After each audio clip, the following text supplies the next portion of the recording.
ñu war ko ki ñu ci war a waxtaanal mu tudd Mohamed Diédhiou, maître Mohamed Diédhiou nekk tribunal d'instance bu Dakar, tribunal d'instance hors classe de Dakar moom moo ñu ciy waxtaanal. Beneen thème bi mujj mu nekk protection des enfants de la rue, la protection judiciaire ku ñu ci war a waxtaanal mooy Adjouma Sow, moom éducateur spécialisé la ci centre de formation judiciaire. lu waral choix am ci éducation éducateur spécialisé bon peut-être man tàmm naa dem audience mineure bu ñu demee audience mineure booy xool dama seetlu ni bu audience bi daanaka nu muy demee juge bi buy jël décision day laajte les représentants de l'AEMO ban mesure la ñuy joxe si mesure boobu noonu lay basé wu pour mën a daan xale bi ba pare mettre ko sous la surveillance de l'AEMO te ñooñu c'est des éducateurs spécialisés ñoo koy représenter AEMO moo tax ma porté ñu porté choix bi ci moom pour mu andi ci ay leeral waaw suñ mënee tënk daanaka mën naa wax thème bi loolu la ñu waxtaan ci. Donc si on constate ou bien on prend du recul, on voit que ni on a essayé de rassembler des théoriciens et des praticiens du droit parce que droit am na ñu koy jàngee ci école universitaire mais am na aussi dans la pratique yoo xamante ni ça échappe. Il y a un hiatus entre la théorie et la pratique. Moo tax nous avons jugé nécessaire de porter nos dévolus sur des gens yoo xamante ni c'est à la fois des théoriciens et des praticiens du droit. Donc loolu mooy expliquer choix yooyu su fekkente ne comme temps bi daa xaw a xat tuuti je pense mën nañ commencer directement ak premier thème bi, organisation judiciaire du Sénégal ak maître Mortala Fall. Chronogramme bi je pense que ñëpp gisoon nañ ko 30 minutes lay exposé. Après 30 minutes yi am na échange 10 minutes entre moom ak public bi, juste peut-être quelques questions 3 ba 5 questions après ñu jàll ci beneen thème. Monsieur Mortala, vous avez la parole. Asalaamaaleykum wa rahmatullahi taala wa barakatuh.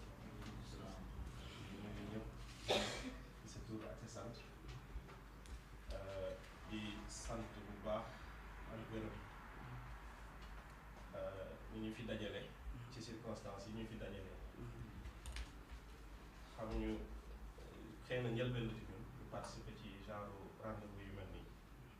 waaye wax dëgg yàlla temps bi ñu fi def tax na ñu ne peut-être dañ ko boole suñu agenda incha allah parce que waxtaan yu mel nii ni nga ko bëgg di waxtaan waaye doo am foo ko waxtaanee ndax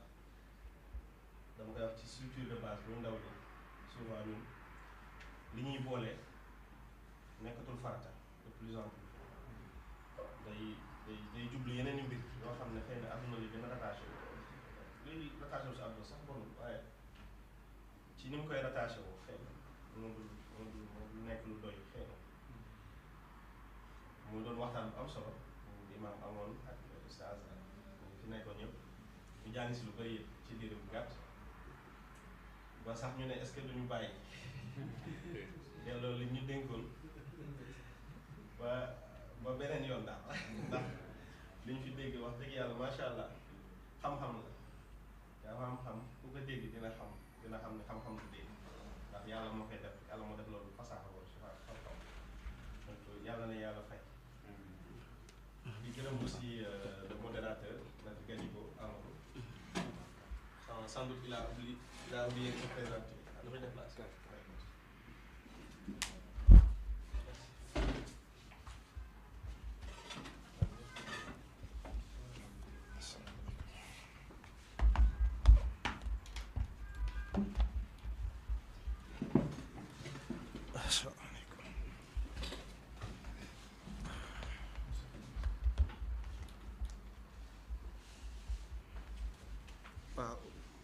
Sans doute il a oublié de se présenter. Moi, c'est un bien philosophe, doublé d'un juriste, casquette bourrard, bu am solo, qui a été aussi avec nous, collègue au centre de formation judiciaire. Il a fait montre de brillante qualité. Ay qualité yoo xam ne wax dëgg yàlla dafay tax lu mu bëgg ci ñun rek da koy am mu fekkee sax li mu yoon diis na trop waaye dama ne ko xëy na boo ma joxee sa confiance daa am foo ko teg moo tax ma ñëw waaye dëgg yàlla tegu ko ci xam-xam waaye yàlla mën na lépp incha allah nañ ko dénk lépp rek te jublu ci mbir mi bu dénkoon ñu nag ñu waxtaan ci organisation judiciaire du Sénégal bëgg ñu insister sur la problématique de l'effectivité de l'indépendance. Je pense que c'est ça le concept, l'effectivité de l'indépendance. Parce que wax na ko théoriquement constitution bi bind na ni la justice est indépendante. Loi et règlement yi bind nañ ni la justice est indépendante. waaye population bi nee na la justice n'est pas indépendante. waaw moo tax on peut se poser la question de l'effectivité. Est-ce que dëgg-dëgg indépendance bi ñuy wax di ko toftalee justice est-ce que mi ngi ci moom. loolu nag la question de l'effectivité souvent dafay woo des éléments sociologiques, des éléments culturels, des éléments historiques, des éléments factuels certes, mais du ci bëri ndax éléments factuels yooyu boo xoolee conséquences ou circonstances yi tënk mbir moomu la.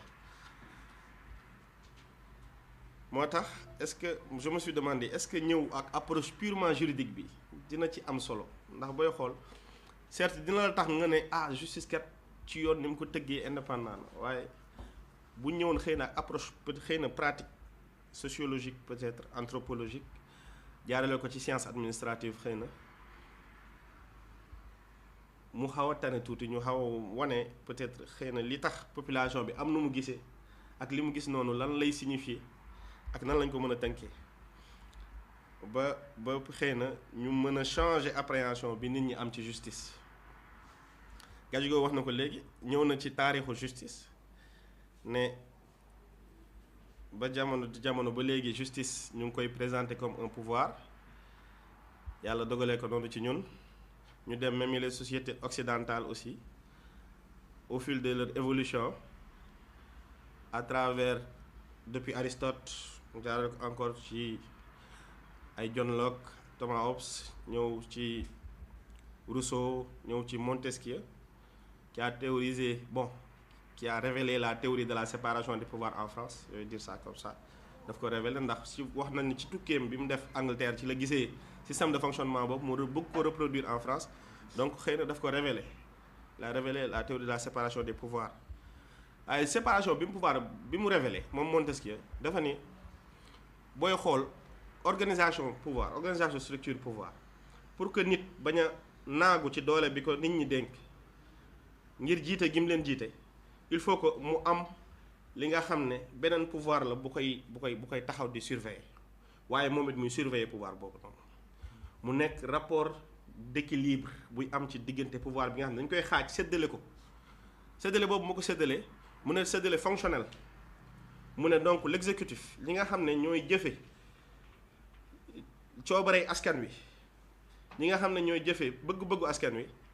ñooñu la ñuy woowee le pouvoir exécutif ñooñu dañuy jël benn pàcc pouvoir bi mu ne le législatif mu ne ñi nga xam ne askan wi ñoom seen bëgg-bëgg ñoom ñoo koy daganal ñoo koy teg ndax askan wi ku si nekk li ñu seetlu mooy ku si nekk mënuñoo dajale bëgg-bëgg yëpp ba mu nekk benn bëgg-bëgg waaye pour mu gën a pragmatique dañuy jël askan wi utal leen ay représentants maanaam gox bu ne ñu bàyyi leen ñoom ci seen biir ñu waxtaan wala ñu def élection wala bépp xeetu jumtukaay bu ñu utiliser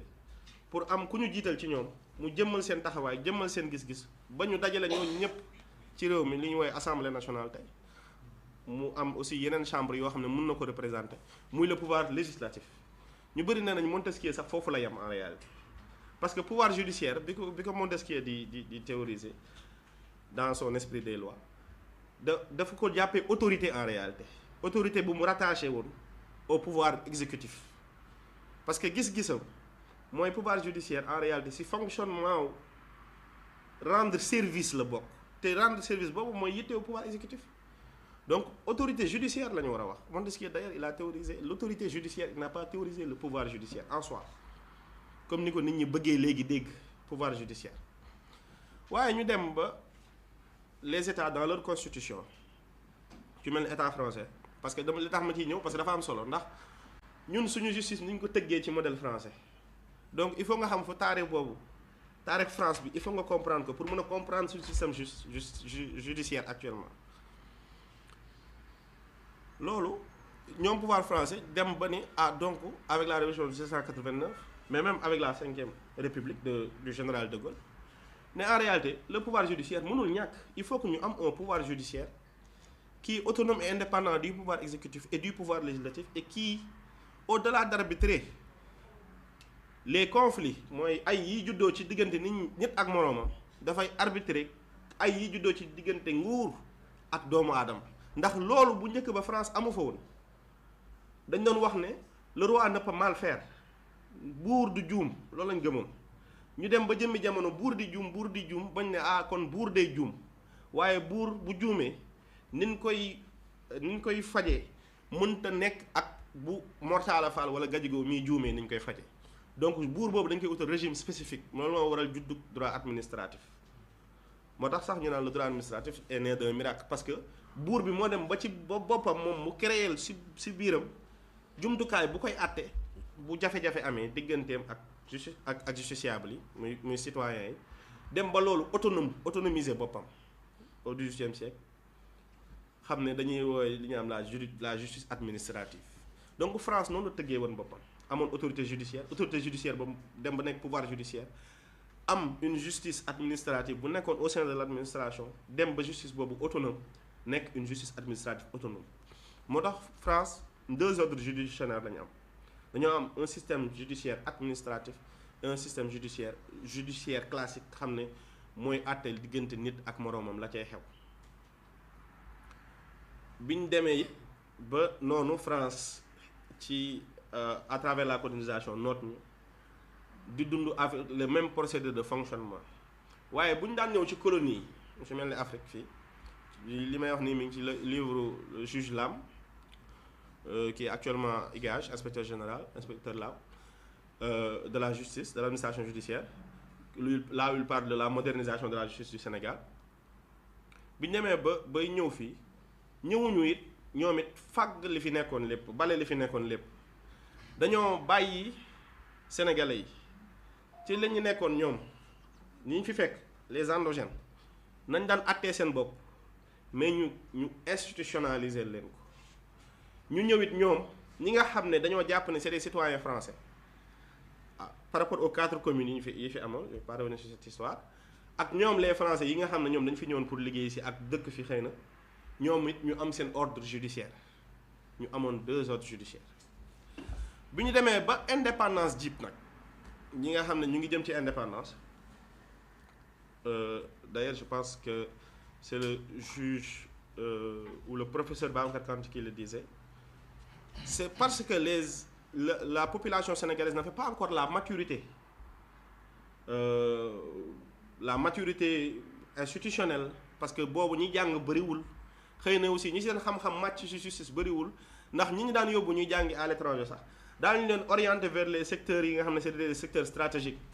on les orientait pour qu'ils soient des bras armés ou qu'ils soient le prolongement de la volonté de la métropole sur la population moo tax c'était la plupart des enseignants parce que personnel enseignant dafa déficitaire woon ci tubaab yi ñu bëri dañu doon rechigner à venir au Sénégal pour jàngale si ñu ne nañ former des indigènes ñoom ñuy dem di ñuy jàngaleel moo tax les premières vagues de bon on va dire ça intellectuel entre guillemets waaye ñi jàngi ci France ñoom soo xoolee la plupart c'est des enseignants donc bi loolu amee ñu xam ne système judiciaire bi bu ñu ko bëggee léegi def mu méngoog bu France mënul nekk loolu moo tax rek ñu def benn ordre judiciaire au Sénégal avec l'ordonnance de 1960 bu Amadou Gadjigo doon wax sànq parce que loolu ordonnance moo ko jël parce que Sénégal mi ngi woon ci prémisse su juddoom te pouvoir judiciaire mënul woon ñàkk loi tënku ko parce que assemblée nationale amagul donc ordonnance lañ mënoon jël ordonnance bi ñu jël ko en 1960 moom moo ordonnance boobu moom moo survivre jusqu'en 1984 ordonnance boobu contexte yooyu moo tax parce que y avait pas encore une main-d'œuvre qualifiée pour assumer la justice ou les fonctions de justice au Sénégal ce faisant noonu rek lañ ko mënoon tënkee am benn justice bu système judiciaire bu simple xam ne dañoo amoon des tribunaux départementaux la ñu amoon ak benn cour d'appel boo xam ne moo couvriroon tout le Sénégal ak benn cour suprême à l'époque mais cour suprême boobu ak cour suprême bii bokkuñu ni ñu tënkoo woon ndax cour suprême boobu dafa tënkoon lépp moo nekkoon conseil constitutionnel moo nekkoon cour des comptes moo nekkoon conseil d'état moo nekkoon cour de cassation moo nekkoon lépp mënul àtte ci lépp en toute matière waaw donc bi ñu demee ba noonu bi ñu demee ba 1984 ñu seetlu ni système bii ñu tëral kat ci justice bi ce n'est pas un système performant ndax nit ñi gisuñu seen bopp te répondrul ba léegi ci bëgg-bëggu nguur gi di jegele justice ak askan wi moom justice am di régler problème juste parce que li ñu daan seetlu mooy sénégalais bu ñu amaan problème daanuñu ko régler ci yoon dañ daan daw yoon fii déclarer sa doom ci ay kayit sax léegi la am valeur waaye bu njëkk ba amul woon ndax nit ñi reconnaître ñu woon seen bopp ci justice boobu li ko waraloon mooy dañoo importer woon une justice aussi et d'ailleurs période boobu ci lañ commencé xalaat ci lu ci mel ni code de la famille ci lañ ci jógee ba xalaat ko ba tënk ko en 72 après 84 si lañ indi réforme judiciaire bi nga xam ne on a voulu rapprocher davantage la justice du justiciable en tout cas loolu moo doon bëgg-bëggu le législateur d'alors ci noonu ci la dindee les tribunaux de grande instance boobu d'instance moo amoon remplacé ko avec les tribunaux départementaux et les tribunaux régionaux 84 bi mu sampee tribunaux départementaux tribunaux régionaux yi fexe woon nañ ba département bu nekk am tribunal fexe it région bu nekk am tribunal cour d'appel yi changé wul woon benn cour d'appel moo amoon ba léegi à Dakar cour suprême bi nag changé woon na ci diggante bi ndax ci diggante bi le conseil ci diggante bi ñu ngi doon réfléchir à l'éclater moo tax en 1992 avant 1992 en 90 d'ailleurs ci lañ njëkk a éclater cour suprême boobu noonu tas ko génnee ci conseil constitutionnel génnee ci cour des comptes séparer aussi la cour de cassation avec le conseil d'État cour de cassation waroon régler les affaires judiciaires conseil d'État waroon régler les affaires administratives moo lay won ni li leen yittaloon dëgg mooy fekki woon France en fait ci figuration bu njëkk ba li ñu mënutoon léegi dem nañ ba 20 ans après am nañ premiers intellectuels UCAD mi ñu commencé produire ay juristes ils ont assez de ressources humaines léegi ñu dem nag ci seeti système français boobu léegi ñu pour matérialiser ko mais ça ne s'est pas passé comme voulu ndax système de base bi li waroon teg structuration bi mooy les tribunaux régionaux les tribunaux départementaux ne répondaient pas toujours aux besoins des populations ndax fi ñu ko calqué woon rek mooy chaque région chaque département il y avait pas des calculs sur la sociologie judiciaire il y avait pas aussi des études sérieuses si adaptées aujourd'hui le besoin xam naa doyen dina maa ngi wax ci kii rapport l'accès à la justice xam naa bon je vais pas trop xuus ci loolu la sociologie judiciaire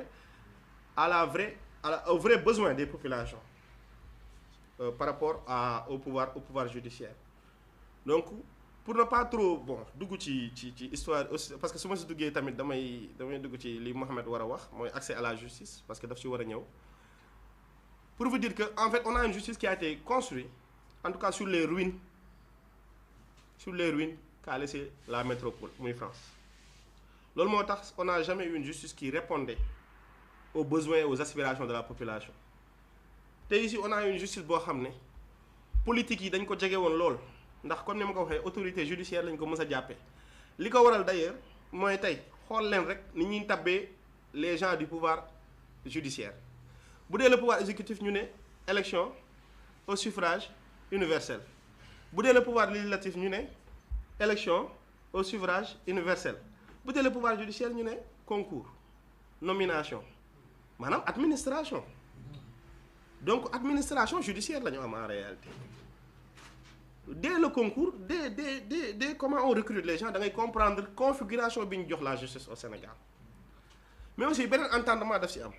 parce que dañ si doon xuloo ak suñu professeur Aïdara bu nekk UGB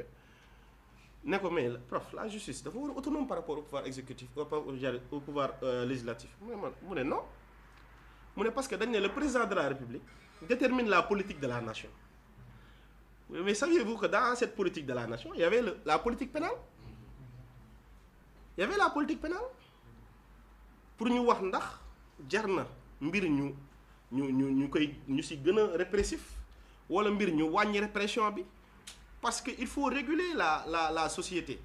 pour changer les comportements parce que la répression aussi ça sert à ça mu ne cette vision nag politique nga xam ne procureur yi moom la ñu war a dérouler ça vient du président de la République moo tax mënul ñàkk un rapport entre le pouvoir judiciaire et le ministère de la justice mënu si ñàkk loolu c'est sur le plan fonctionnel mais même sur le plan organisationnel côté budget le budget de l'Assemblée nationale boo xoolee moom dañ koy voter à part bàyyi ko ak ay services am mu gérer son propre budget avec le président de l'Assemblée nationale. Mais pour ce qui est du pouvoir judiciaire, certes, juridictions à leur niveau, ils ont leur propre budget, mais c'est des budgets rattachés au budget du ministère de la Justice. Certes, les magistrats, ils sont payés sous un régime spécial, mais c'est le directeur des services judiciaires du ministère de la Justice qui a en charge leur carrière et qui paye les magistrats. La nomination des magistrats, certes, on va parler du Conseil supérieur de la magistrature, mais on sait tous que c'est un organe de délibération en réalité. Parce que tout se prépare sur le plan technique. Et le Conseil supérieur de la magistrature n'a pas ces structures techniques de base-là pour préparer. Donc, loolu yëpp dafay waral li may wax nii pour contextualiser la kon gis-gis image bi ñuy am ci justice ne la justice n'est pas indépendante. Surtout par rapport aux affaires sensibles, bon, je vais dire aux affaires politiques, parce que daanaka loolu kase mooy tax tey ñuy wax la justice n'est pas indépendante. Parce que ci leneen lu bëri aujourd'hui on ne peut pas dire que la justice n'est pas indépendante, même si le cas du magistrat qui se battait avec un policier il y a juste 3 jours, que le policier a écopé de 3 ans de prison, mën na révéler encore si est-ce que la justice est vraiment indépendante ba léegi. Si c'est pour protéger un père tax ñuy tëj nit borom kër pour des altercations, à 3 ans de prison quand même c'est très grave. C'est très grave. Mais bon, on ne connaît pas encore les circonstances ni le fond du dossier. On va pas trop se verser dans le jugement hâtif, quoi. Voilà, c'est ça. Hein? Mais en tout cas, loolu dafay wane ni image bi population bi am dafa nekk en déphasage ak li texte yi bëgg ak li texte yi aussi déclaré. Alors, comme que ñëw nañ ci loolu, on va parler en second donc des obstacles à une véritable indépendance de la justice. Li nga xam ne moo tax dëgg-dëgg justice mënul indépendant te wax naa ci tout à l'heure mooy le Conseil supérieur de la magistrature d'une part. Comment il est géré? On est sorti des assises en 2024. Tout le monde a dit le président de la République sortait du Conseil supérieur de la magistrature. Les magistrats ont dit le président de la République restait au Conseil supérieur de la magistrature. Le président a dit je vais consulter, ni oui ni non, je vais consulter qui de droit pour voir si je dois rester ou sortir. Je pense que am na vue bu mu amoon en tant que opposant am vue bu mu am aujourd'hui en tant que président de la République tax na xëy na mu taxawee ci position boobu ndax c'est très sensible. C'est très sensible. Dire que le président sort du Conseil supérieur de la magistrature aussi, c'est beaucoup de risques. C'est miser sur la responsabilité des gens qui n'ont pas appris à se responsabiliser pour l'instant. waaw loolu mooy le grand défi d'ailleurs. On a structuré le Conseil de la magistrature tel que même le président du Conseil n'a pas trop une forte autorité. Voilà. Même si loolu yëpp quand même ay réformes la aussi yu ñu mën a envisager, mais ce n'est pas loo xam ne dañuy xëy rek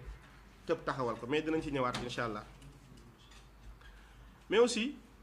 le principe d'inamovibilité des magistrats qui est un principe qui semble être un principe judiciaire, mais quand même qui est souvent contourné. Voilà bu ñu kenn neexul certes le magistrat inamovible,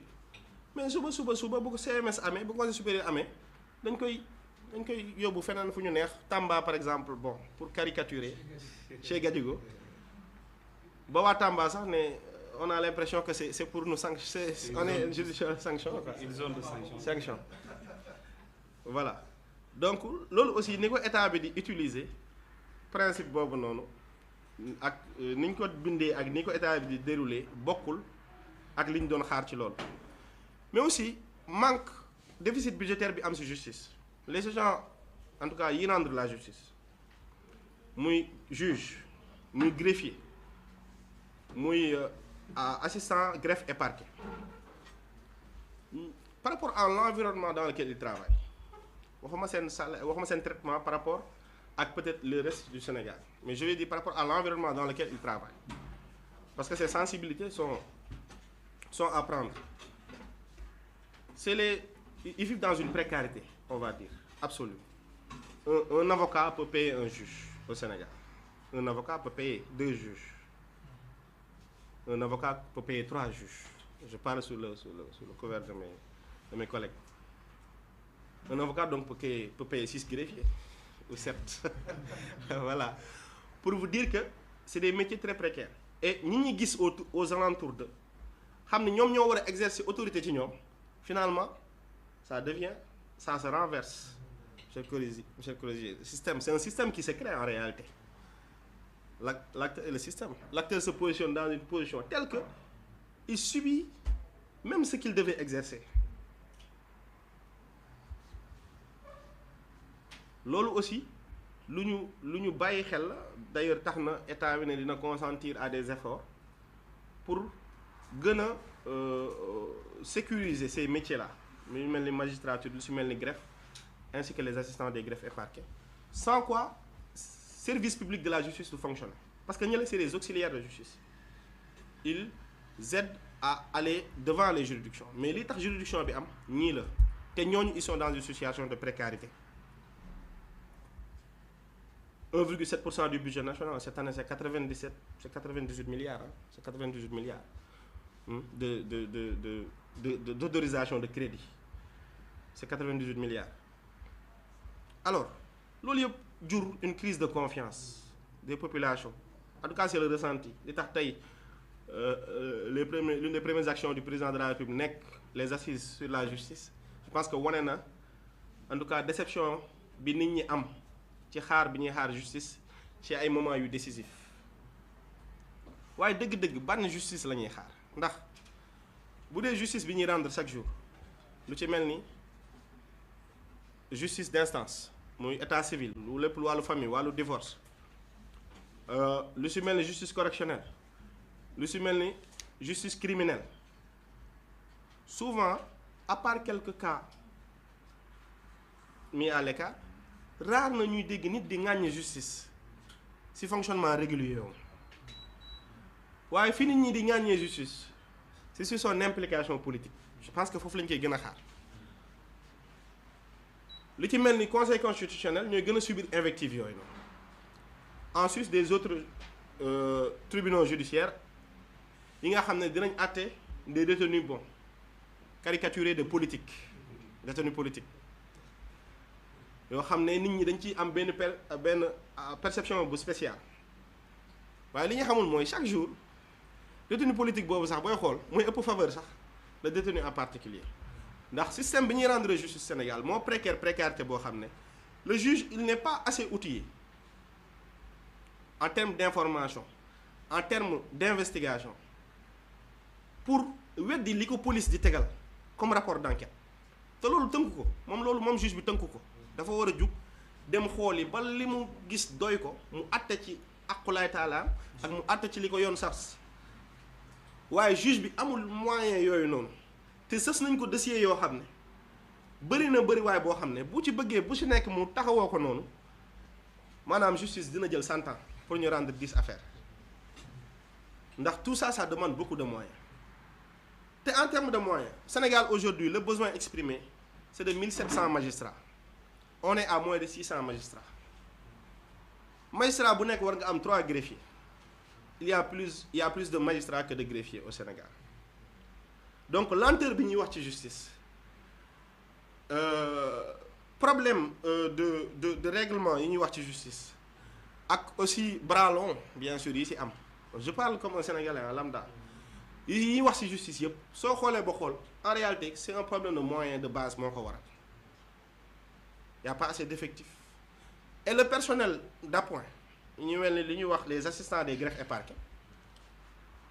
ñoom it leur recrutement jaarul ni ko fonction publique bëggee ak ni mu ko fonction publique tëggee finalement c'est des recrutements politiques te ba léegi moom mooy continuer démb rek on a reçu 2 agents au tribunal yoo xam ne xamuma nañ leen recruter dama xëy rek ñu ne ma bon ñii dañ lay jàppale léegi ci liggéey bi te prêté wuñu serment xamuñu sensibilité wu li ñuy liggéey xamuñu gravité wu actes yi ñuy posé et loolu mooy poser même le problème de la corruption au sein des tribunaux parce que ki xamul sensu li muy def opportunité rek la koy gisee te puisque opportunité la ko gisee moom da ciy faj soxlaam parce que liñ koy fay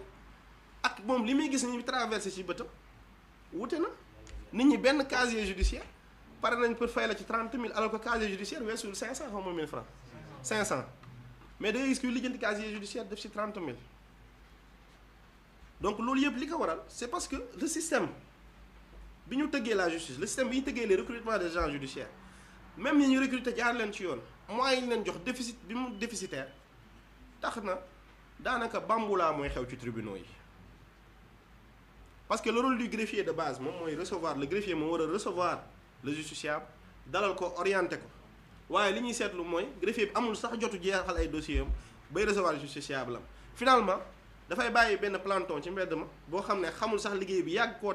koo boole ci kër gi yàgg fee nekk moo ko boole ci kër gi mooy mujj di orienté kooku nag bu jubul dafay doy waar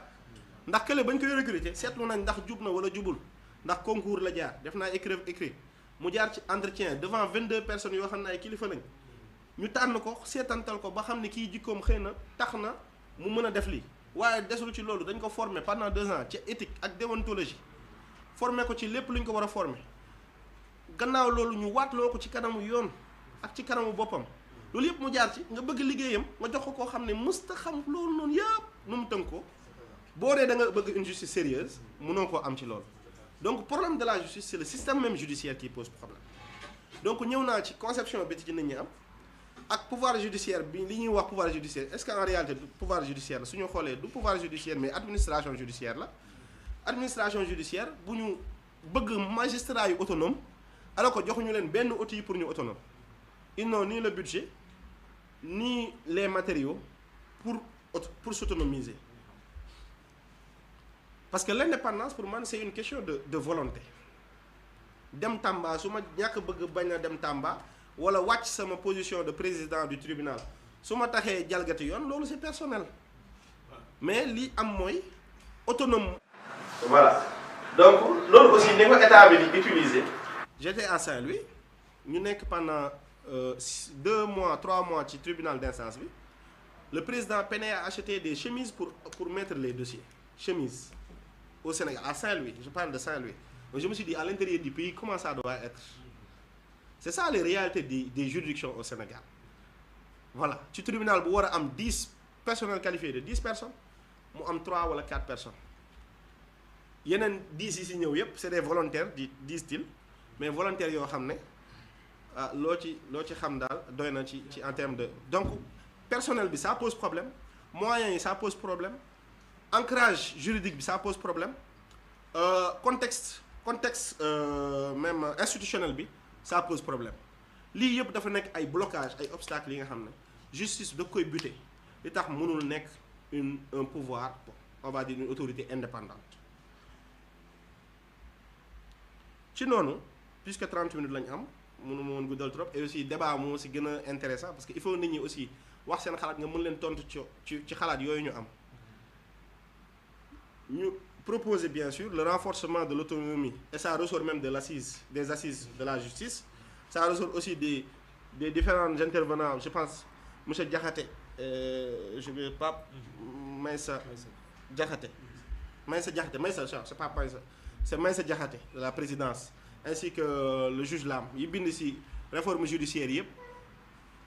ci seen livre yi tënk nañ aussi li points yi ma wax ni le renforcement donc de l'autonomie du conseil supérieur de la magistrature mënul ñàkk il faut que magistrats yi ñoom ci seen biir ñu tegal leen benn structure kase boo xam ne ci lañ war a tënk muy yoon il faut que yoon charte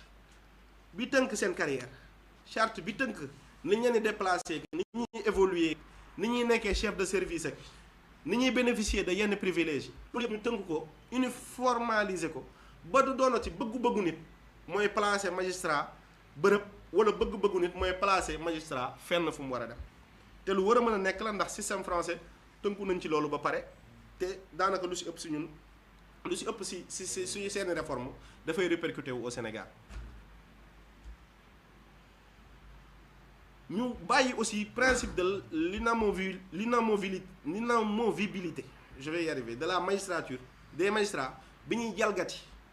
saa su conseil supérieur magistrature de la magistrature amee di toxal magistrat parce que taxawul niñ ko bëggee di toxal procureur parce que taxawul niñ ko bëggee il faut que ñu bàyyi leen ak seen kéemtalaayu xel ba duñu mën a subir benn pression venant des pouvoirs publics. En réalité il doit y avoir une collaboration avec les pouvoirs publics mais pas une pression mais li ñuy gis léegi pression la gën a niru. Il faut que aussi ñu dem vers la dématérialisation de la justice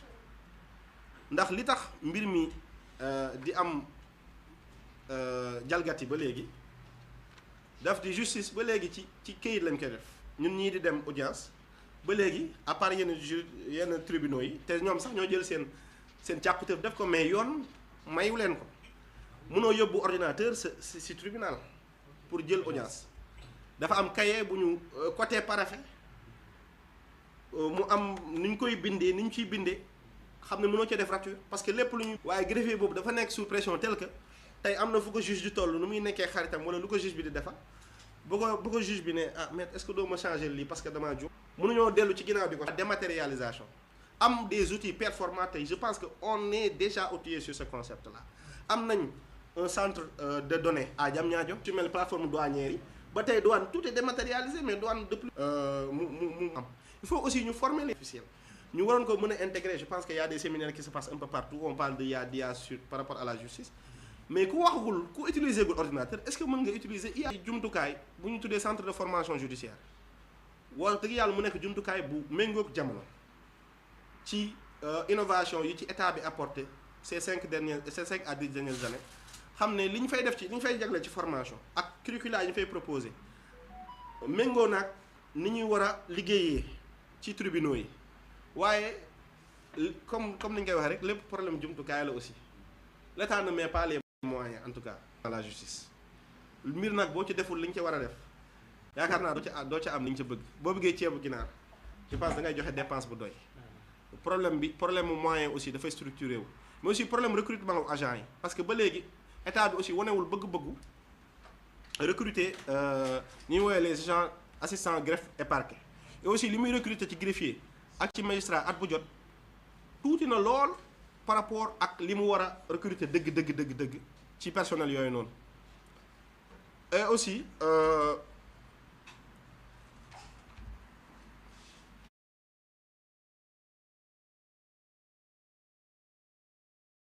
de travail ak outil d'expérimentation aussi tollagul ak li nga xam ne war naa mën a doy ñooñu noonu ci liggéey ci loolu noonu mais aussi ñu gën a jegele bokk ci gestion tribunal bi ñu xam ne tribunal gox bi la du tribunal nguur gi tout en évitant bien sûr que le juge ou le greffier et certains agents rapprochement aussi avec les populations mais ñàkk daw rapprochement warul tax aussi ñu sori lool population bi juste milieu équilibre boobu dañ leen ci war a gën a former dañ leen ci war a gën a aussi adapter et loolu dafay transparaître dans la communication on voit que la justice ne communique pas beaucoup ou lorsque la justice communique mal parce que souvent décision dina génn ba nit ñi wax ci ba pare 20 jours 30 jours wala 2 mois après jugement bi di door a génn ñuy door a comprendre juge bi fan la teg li mu waxoon.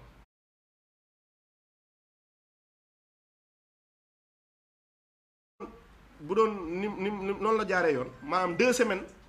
diggante décision bi ñu ko rendre ak 2 semaines le juge bi di génnee facta yi pour wan ni man motif yi laa teg àtte bi ma àtte waaye xamal nit ñi aussi seen ay droit seen ay àq ak yelleef ndax ñu bëri dañuy dem ci yoon waaye xamuñu ni yoon di tëggoo. dañuy dem ñu ne la daan naa la nangam rek nga nangu ne kooku de daan na ma xamuñu luy droit d'appel xamuñu luy droit d'opposition xamuñu luy procédure de cassation te aussi pour nga am ci accès il faut nga am accès aux avocats et les avocats au Sénégal on le sait tous ça coûte excessivement cher c'est pour des privilégiés voilà donc loolu noonu yëpp aussi il faut que ñu jéem a rabaisser les coûts de la justice mais bu ñu wax les coûts de la justice souvent nit ñi coût accès tribunal la ñu alors que coût accès tribunal moo gën a moins cher ci coût de la justice coût huissier moo gën a cher coût avocat moo gën a cher coût notaire moo gën a cher te ñooñu noonu ñëpp c'est des auxiliaires de justice xam ne dañuy jàppale juge bi mu rendre la décision donc coût yooyu aussi état bi war na cee réfléchir parce que c'est des gens extrêmement riches bon teguma leen bët si seen richesse ils ont quand même ils ont de nobles métiers mais état bi war na gën a réfléchir su bëggee améliorer donc l'accès à la justice si coût bi muy teg nit ñi ci accès bi ñuy am accès si juge parce que tribunal bi mel ni tribunal grande instance mënoo fa am accès te jaaroo ci huissier te loolu minimum 35 000 di nga ko fay ak li nga war a fay ci greffe bi après nga fayaat ko huissier pour mu exécuter la encore cette décision loolu yëpp dafa cher loolu yëpp dafay tax nit ñi di daw justice. Enfin aussi ñu intégrer la société civile ñu nekk des cadres d'alerte ñu nekk aussi des cadres de sensibilisation pour les populations parce que loolu aussi dafa manqué ci Sénégal ñiy wax ci droit souvent ci télé yi ñu ñuy woowee na leen tuddi sax comme chroniqueur souvent ils ne maîtrisent pas les voilà ils ne maîtrisent pas les tenants et les aboutissants du système judiciaire ou de la loi ou même du processus dans lequel on a rendu la décision ndax lu bëri dafa niroo waaye lépp nekkul benn te loolu aussi ay affaires yu jar a bàyyi xel la waaw tënk gi daal pour tënk ko conclure ñu ngi jégalu bu baax ci kàddu yi ndax gudd na la jéem nañu dellu ci de façon historique li tax justice bi tëggoo ni mu tëggoo wane ni France la jóge seen gis-gis ci justice wan aussi France seen gis-gis ci justice lu ko waral ak nu mu soppalikoo ci jamono Sénégal après indépendance mu adopté loolu bi ñu demee les 20 ans ñu foog ne dañuy dem ci sunu justice bu ñu tëggal sunu bopp bu méngoog sunu ay bëgg-bëggu askan bu méngoog sunu ay cosaan ndax sunu cosaan Sénégal amoon na justice ay xaali amoon na fi on les appelle kadi en juge musulman aujourd'hui ils sont cantonnés qu'à la question de l'hérédité seulement ci loolu la leen interpellé à part bien sûr au niveau de la Cour suprême et même ils sont interpellés sur cette question là-bas sur la question de l'hérédité sinon ci yeneen question yëpp dañ leen écarté voilà te loolu daanaka on va dire c'est faire fi d'une matière grise en fait c'est faire fi d'une matière parce que c'est une science qu'on aurait pu incorporer dans notre législation et dans notre système judiciaire pour la rendre plus efficiente n'est-ce pas wane ni aussi 20 ans après li ñu gënoon li ñu yitteeloon encore mooy rejoindre France waaye dañoo dem ba xam ni France du ñun te ñun duñu France moo tax ñuy dellu si suñuy tànk mais dellu si suñuy tànk bi yëpp it sorewuñu France ba léegi ndax ba léegi suñu appareillage judiciaire dafay wuyoo bu France loolu li mu waral mooy population bi gisul boppam ci justice bi niñ koy rendre te liñ koy présenter justice naan ko justice dafa indépendant tëggeewuñu noonu justice ndax justice bi niñ ko tëggee mayu ko indépendance niñ ko tëggee ci ay nit yi bi ñu fay tabb ñu koy àtte niñ ko tëbbee ci nit ñooñu nañ leen di fayee niñ koy tëbbee ci jumtukaay yi leen di jox ñu ciy liggéey niñ ko tëggee it ci gis-gis bi ci nit ñi am te mënuñu koo soppi à travers leur communication tax na c'est en déphasage ak li population yu bëgg après nag solution yi ñu revenir ci maanaam gën a dooleel magistrat bi xamal ko en réalité que dafa war a autonome balaa muy réclamer son indépendance bàyyi kook sagoom bañ koo teg benn pression bi nga xam ne dina tax moom du xam nu muy wala muy sóoraale ne bu ma àttee nii danañ ma def lii wala bu ma àttee nii danañ ma def lee te loolu kat charte rek ka koy dindi il suffit rek ñu dindil président de la République wala direction des services judiciaires yenn prérogative bi te bu boobaa magistrat yi ñu am benn système autonome ak automatique boo xam ne ku si nekk fa nga war a dem boo fa tollee rek da nga fa dem donc du jar ngay yàqamti du jar ngay def loo warta def du jar ngay wax loo warta wax te dina tax nga gën a ànd ak sa sago ci li ngay liggéey voilà et aussi ñi nga xam ne ñooy jàppale magistrat yi ci liggéey bi muy greffier yi xam ne c'est des collaborateurs du magistrat muy assistant greffe et parquet xam ne c'est des secrétaires dans les tribunaux ñoom aussi ñu gën leen a former ñu gën leen a aussi bëril ba liggéey bi nga xam ne ñu ngi ko war a liggéey ci ginnaaw muy administration justice parce que justice dafa am administration ci ginnaaw mu yaxanal liggéey bi ba population mu ci gis boppam ba nga xam ne tey boo déposé casier judiciaire 2 minutes après mu mën a génn ndax dina am ñaari greffier yu ñu fa affecté mais actuellement c'est pas possible benn greffier bi nga xam ne mooy gérer 3 chambres mooy gérer casier judiciaire moom kase moo tax casier judiciaire mënul bañ a génn 15 heures parce que il suffit il va falloir que mu gérer ñële bu toppee casier judiciaire bi la rek chambre yi la ñee danañ ko mere ci maître kat ñun suñu décision yi ça fait 6 mois génne woo ko ndax loolu moo koy waral lu benn nit war a liggéey lu fukki nit war a liggéey benn nit di ko liggéey loolu du jëm kër voilà mais aussi engagement wu citoyens yi foofu laay jiite ba pare ak engagement wu société civile par rapport au renforcement de capacité parce que ñoom aussi am nañ jumtukaay yu leen jàppale ci loolu ci tënk daal lii daal la ñu bëggoon séddoo ak yéen muy loo xam ne it on a essayé de vraiment sortir du cancan de juriste voilà j'ai vraiment essayé de génn ci juriste bi ay loi ak décret ak arrêté parce que je me dis c'est important mais c'est pas l'essentiel l'essentiel c'est le ressenti il faut que nit ñi lii ñuy ressentir nga mën leen ko expliquer lan moo ko waral nga mën leen aussi apporter ay tontu bu dee dëgg la ñu xam ko bu dee lu dëgg ñu xam ko bu dee aussi état am na ay jumtukaay yu mu teg ngir loolu soppiku aussi ñu xam ko waaw bu ko defee ñu ngi delloo kàddu gi l'excellent modérateur monsieur Gadjigo di leen jaajëfal bu baax ci déglu bi. Macha Allah. Merci Mortala pour la qualité de l'intervention.